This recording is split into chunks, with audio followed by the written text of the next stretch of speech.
Hi, I'm Phil Cooke, and welcome to the Phil Cooke Podcast. In today's episode, I have a guest, Paul Steven Forrest. He's written a book called You Really Gotta See This, Discover the Mindset That Makes Your Work Matter. Now, this is really designed for filmmakers, video makers, storytellers who are using a camera out there. And the reason I wanted him on the show is we're going to talk a lot about fundraising with video. So if you're a ministry leader, if you have some kind of an outreach or a nonprofit leader, church leader, and you're using videos, chances are you're not maximizing how to use those videos. I'm a real advocate of the fact that we need to use videos effectively because they're remarkable when it comes to fundraising and awareness. So as I've talked about on here before, we did hundreds of short videos for the Museum of the Bible, for the Salvation Army, a lot of major organizations over the years that to move them forward in raising money and awareness and those kind of things. So Paul's had plenty of experience doing that. We're going to talk about how to use video to raise money for your church, your ministry, your nonprofit, whatever that is. So we're going to talk about his book, You Really Gotta See This, Discover the Mindset That Makes Your Work Matter.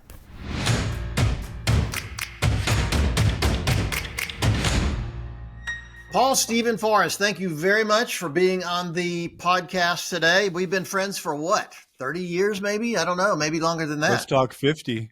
We go all the way back to ORU. That's terrifying. You're right, 50 I know. years. That's terrifying. So we've had very similar career trajectory. Yes. You've been involved in media since, did you major back in those days? I forget. What was your major at ORU? I was a music major at ORU. But I was always the guy watching while you were doing all the television productions. I was sitting in the back of the room watching you, studying, learning, watching shows be blocked and set up. And then I found myself actually producing some things there at ORU. There were some student student things like musical things like that. And didn't realize it till now that really was when I first started producing back when I was a music major. So for me, it was sort of the transition from music to media. And so a lot of the skills, a lot of the things that I have to do, just like you, I know you're a musician, pianist back in the day. And so a lot of the things that we learned, you and I learned musically, really translate well when it comes to media. Timing, pacing, phrasing, dynamics, all of those things that we learn are just part of who we are, I think really gives us an edge, Phil, to be able to just kind of have an eye and an ear. I don't know that you can get a book. You can't read a book that's going to give you an eye, a photographer's eye, or an ear. You either have it or you don't have it, or somebody shows you what to listen to or what to see. That's true. And you went from there to video editing, directing, producing, writing, and now you've come up with a book, a brand new book. You really got to see this, Discover the Mindset That Makes Your Work Matter. So where's the genesis of the book? Where'd you get the idea for writing the book? Well, the genesis is I really think that it's really important for creatives today, video creators, storytellers, to not be sucked in. Fast is the new standard. Everybody wants to do it quick. Everybody wants to just click the button or drop it into AI. Let them do the work. Let's do fast. Let's do quick. Boom, done. Off to the next one. And I think there's something to be said for people that are craftsmen, that are storytellers. And I don't, at least at this point, and I'm still early in my AI journey, I'm not convinced that AI can help me put something together that's going to touch your heart, that's going to engage with you, and that's going to make you go, wow, you really got to see this. This is amazing. Yeah. And that comes from just the intuition that you and I have as producers and directors. And again, where do you find that? So I guess this book was sort of not so much of a how-to, and more of a why to. Let me give you the why. Let me give you the backstory. Let me give you the setup. Let me give you those things that happen before you ever show up on location, and before you ever get to the edit bay, before you ever do anything to tell that story in such a way that people are going to say, you know what, you really got to see this. Phil Cooke just did something amazing. You got to see this. And they want to tell people, and it just starts to go from there. Not because you're trying to be anything, it's because you want to tell a story that can make a difference. And especially in the work that we do, and people of faith, and in that space, we've got the greatest story, Phil, that anybody could ever tell. And we got to tell it well. For God so loved the world that he gave his only begotten son. What an amazing story. Yep. It's the greatest story ever told. And so we have an obligation, you and I, and the people that are watching this podcast, to be able to tell that story in such a way that it draws people to Christ, that it draws people to someone who can make a difference in their life. It's a calling. I don't know about you, but I was 17 when God called me to do this. I didn't know how he was going to do it, but I know that he's used me to be able to tell stories. I'll never be able to see all the people whose lives were changed because I told a story or showed them something that I felt God anointed me to do. That's good. And I'm so glad the book is out there, because it's interesting that when you and I started, a broadcast TV camera cost $250,000. Film cameras were extraordinarily expensive, and you had to work your way. Inches. Well, yeah, videotape was 2 inches. You had to work your way up before you could really start using this stuff, and you had to learn the tools and learn how to do it. Today, my dad had a Super 8 movie projector. That's the first camera I ever, Super 8 movie camera. That's the first one I ever used. But today, people have grown up with iPhones. They've got that super incredible quality. And so I see young filmmakers starting out and doing a lot of work, but not really learning the principles and the techniques. And this is important because it really does make them think. It says, hey, go back. Let's talk about why we're doing this. What's the point? All those kind of issues. And what do you see are some of the biggest mistakes young filmmakers are making out there, particularly when it comes to these short videos? Well, I think the focus these days is on gear. And man, all you need is one of these. Yeah. And you can tell stories that are going to change the world. Yeah. But I think the focus is on gear. And what happens a lot too, Phil, is I can work with a rock star editor. That guy can sit there and he can crank it out. I'll bring him the pieces. I'll say, here's where we're going. Here's the script. And I see so many of these young guys that are incredibly gifted. They've gone to YouTube University. Right. They've learned all that they need to learn about the tech, how to edit in Premiere or DaVinci or Avid or whatever the system is. They know all of the tricks, the workarounds, the shortcuts, right? It's all about the shortcuts.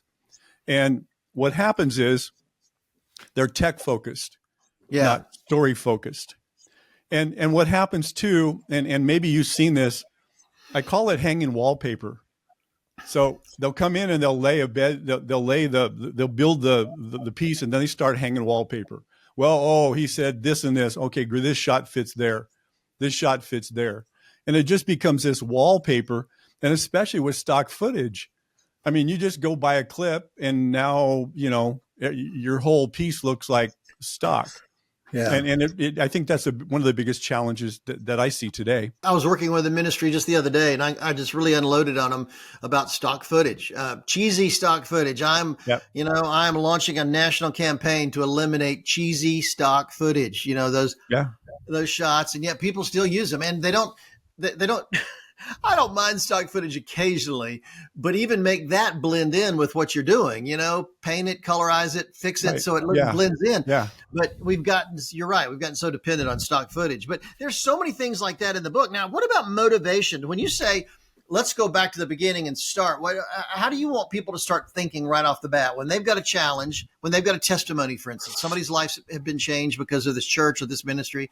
I'm going to go tell that story. What is the first thing you need to be thinking about? Well, I think the first thing you need to be thinking about is who you're going to tell the story to. Who's going to see this? Who are you trying to, who are you trying to convince, or who are you trying to speak to? I've got 9 grandsons. I can tell them David and Goliath, but the littles, I have to tell them a different way. Same story. I just Yep. have to tell them a little different way using a different verbiage or language. The Right. ones that are older, 16, 17, 18, I can't tell them the way I do the 5 or 6 year olds. Yeah. So knowing who you're talking to is so critical and important today. Who am I telling the story to? Where will it be seen is the other thing. What platform is it going to be seen? Is this going to be played at a banquet, or maybe on IMAX screens in my church? Is this going to be emailed to somebody? Is it going to, where's it going to be seen? And then who's going to see it? You've got to start there. You got to start with your audience. And what do I have to say to engage and connect with that audience is so important. Yeah, that's really, really good. And I think unless you start out right, you're not going to end up right. I think, if you're not thinking about who that audience is, I think it's important. So, I would say get the book. I mean, if you're a filmmaker, a video maker out there, particularly if you work in a church or ministry setting, and you're doing short videos, which, I think what's interesting to me is about, it's become the most popular marketing tool in the world, short videos. I see people just scrolling through them all day long, Yeah. and they're amazing tools, and they can be very powerful if they're done well. And I don't think enough people do them well, particularly well enough that they're emotional. They touch your heartstrings. Right. They want to impact you. So I just think it's a great manual for doing this. Now, let's talk about creativity for a minute. Are you seeing people struggling with the creativity out there? What's your remedy? Well, I think there are a lot of creative people that can do some amazing things. It's just trying to get them pointed in the right direction. Part of why I wrote the book was, the tagline is discover the mindset to make your ideas matter. And we all want our ideas to matter. We all, as creatives, want to be able to say, hey, here's my idea. Here's what I'm thinking. And then when you push play at the end and you sit back and you look at what you created, and suddenly you see something that never existed before. Yeah. Take its first breath. Man, I don't know about you, but that's the thing that just gets me so excited, that what I worked so hard for, the long day we took to shoot it, pulling all the sound bites together, everything that goes into that story. And then to have somebody later say, you know what? That story touched my life, is the ultimate payoff for what we do. I agree. Now, we talked earlier about fundraising, because every man, every woman who's a filmmaker, a video maker, always worries about raising the money to do the project. You've been through a lot of fundraising challenges in your career. What are the things I need to be thinking about to really launch out there and do videos in a way I really want to do them, but have the money to actually pay for it? What are your thoughts about fundraising for these things? Well, before we got online here, I did a little research and found out that 30 to 40% of the money that ministries get from their partners and donors come in the fall, November, December. Did you know that 10% of the money that's given to ministries happens in the last 3 days of December? Wow. So it's not the time to go, hey, Brad, would you just go cobble together a few clips from all of the events we've had all year, and just let's put a thing together, and let's, we're going to have a banquet, and, give me 2.5, 3 minutes. And it becomes a montage of stuff. It never doesn't tell a story. And the other big challenge that I was thinking about is you may be tempted to replay what you did last year or some other piece. What happens, Phil, is a lot of those people that are sitting at in a banquet room ready to give, they're your partners. They prayed with you. They've been there. They've given every month. They've seen your newsletters. They know everything about you. And if you replay something, they're going to say, I think I've seen this before. Honey, didn't we already give to this? Yeah. And it just becomes, it's not fresh. Yeah. And so the focus is to be able to tell a story that explains what you do, why you do it. And I think that's really an important part of it. I I don't know if I can find it here, but I think those stories have to be, they have to have moments in them. Yeah. There have to be wow moments, if I could say that. Yeah. Get my tongue tangled. There have to be aha moments where people go, aha. There have to be wow moments. And then there have to be God moments. And it can't be manipulative. I mean, I learned years ago when I started doing monthly gift offers that I can manipulate people or I can just motivate people. Well, where does that come from? It comes from finding the significance. Yeah. And the significance is value. So if I bring value, if you see in my ministry that I'm bringing value, that I see the need, God's called me to be able to answer that need. Will you help me do that? And I think that can make such a difference. I just did a video, if I got a quick minute here, Yeah. for my church. And you lived in Southern California for a long time. Mm-hmm. So maybe you know about this. They're called motel families. And they live in motels down by Knott's Berry Farm, which is near Disneyland for anybody who doesn't know Southern California. And these people live in these cheap motels that tourists aren't going to stay at because they're so run down and cheap. But these families will go there and they'll stay. At the first of the month, they have money because they're working and they want to keep their family safe. Well, my church asked me to do a video about this, that there's a ministry that's helping feed these people, feed these motel families and motel kids. And the video that I did was going to be played in church on a Sunday morning, and then an offering was going to be taken to help this outreach. And there's a chef who makes pasta, and they go around and they feed all of these kids. It's called Katarina's Club. Well, this is part of the importance, Phil. You've got to know who to cast. Casting is important. You've got to know who to cast to tell the story. Who can best tell the story? And sometimes it's not the guy up front. It may be somebody in the back. So I got this one lady who sort of coordinates the thing. Her name is Iris.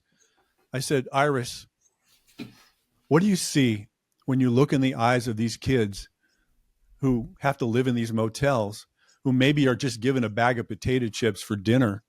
That's all they can afford. That's all they can do. Mm-hmm. And she looked in the camera and she said, my heart breaks. I want to help them. I want to do whatever I can to make sure that they're safe, that they're fed. That was a moment that set it all off. Those are moments that you have to be able to tell stories that engage and connect with people, whether it's a banquet or not, a fundraising or not. Those are what you're looking for. That's what you need. So you have to be able to recognize those moments. And I think that's important.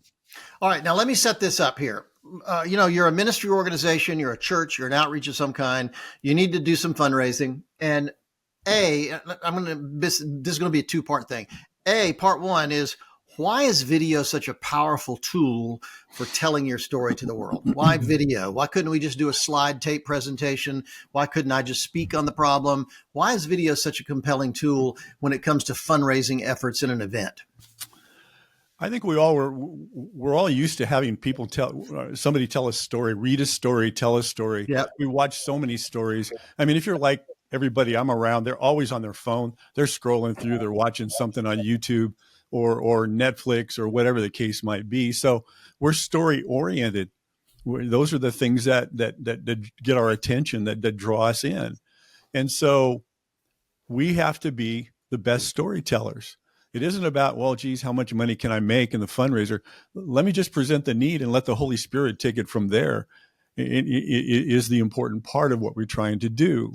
So, and the other thing too is having somebody on your media team that is an idea person, I think is really important.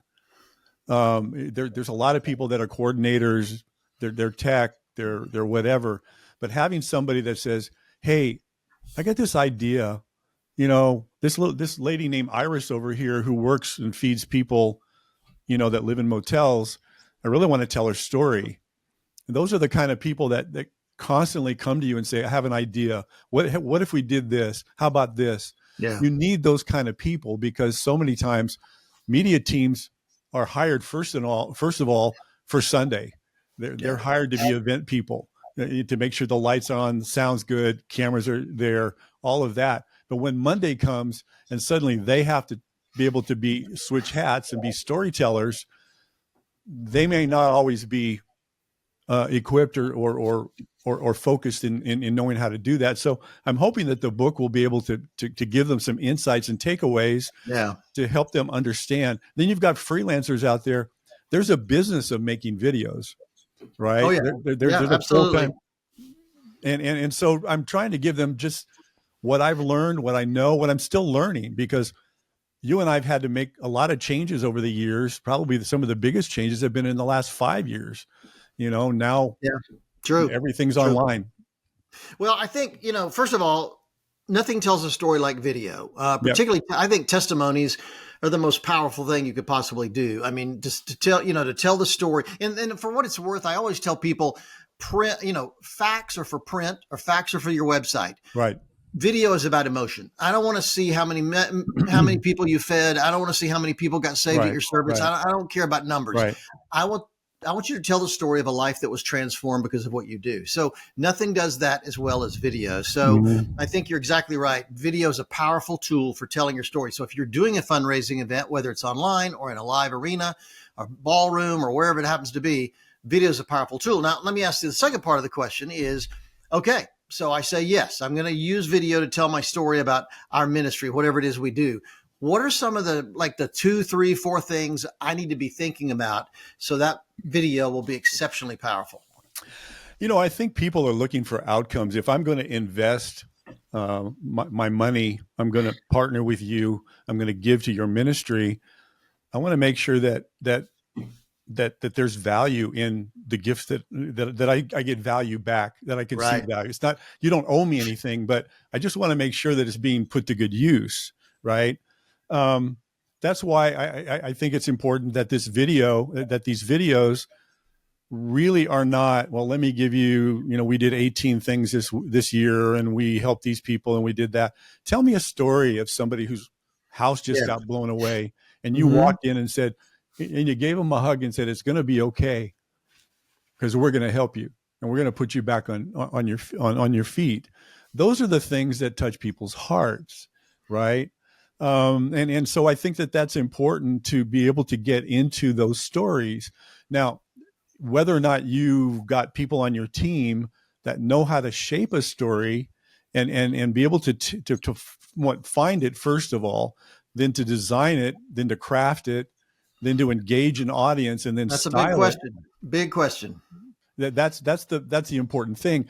The great thing today is they can send an email and say, hey, Phil Cooke, help me get this done. Help me make sure it's effective, or give me a call, or send me an email and say, please help. The biggest point, and please correct me or please help me with this, is I think most teams don't have producer writers. No, they don't. They don't. And a lot of church, and what ends up is a church will end up having their video guy do something. I was at a church recently, and it was he just made a music video about some of the work they're doing in India, and it was a music video. It was just didn't express the need, didn't tell the story, didn't show a life change. At some point you need to explain what you do, talk to people about why it matters and why you need their help to make it happen. And by the way, for the record, I'm not big on asking for money, but I am big on giving them the opportunity to partner with your vision. Yeah. And I think a good video can do that as well. And so, yeah, you're right. Find talent. If you don't have somebody in your team that can really express that story well, there's people there's people out there like Paul, there's people like me, there's plenty of other people, and also that know how to use it in a fundraising scenario. I'd love your opinion about this. One of the things our team at Cooke Media Group has discovered is we did a succession video not long ago. A pastor was, succeeding a pastor. It was, that was changing leadership, passing the baton to a new generation. And they wanted to have a big blowout live event for this celebration. And instead of a long video, a 12, 15, 20-minute video, we did a series of shorter videos that played throughout the evening. And they weren't so long that people got bored. They kept people motivated. And then we'd take a break and they'd do a song or a live event or something like that. Somebody would speak. Then they'd do another one. So we did I forget, it was 4 or 5 short videos that played throughout the event. So there's a lot of ways you can orchestrate it. There's nothing worse than in a live event, people are trapped. They can't just get up and walk out when you're playing your 15-minute video and it's just boring.